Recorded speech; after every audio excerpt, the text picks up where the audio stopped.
On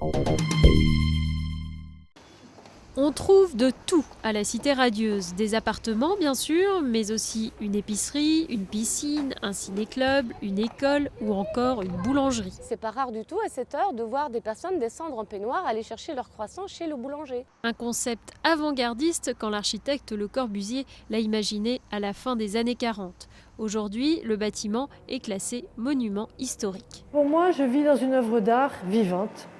Et je pense qu'on est très fiers et qu'on est des privilégiés d'habiter ici. On compte 337 logements dans celle que l'on surnomme ici la maison du Fada. Des appartements en duplex dont la plupart des habitants sont propriétaires.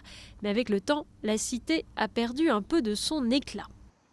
Nous avons les façades, l'étanchéité du toit terrasse à reprendre et beaucoup d'autres choses au niveau des canalisations aussi partie commune. Les pouvoirs publics contribuent aux dépenses, mais les propriétaires en assument plus de la moitié. Pendant les travaux, la cité reste toutefois ouverte pour le plus grand plaisir des touristes. Et pour les amateurs d'architecture, on y trouve même un hôtel.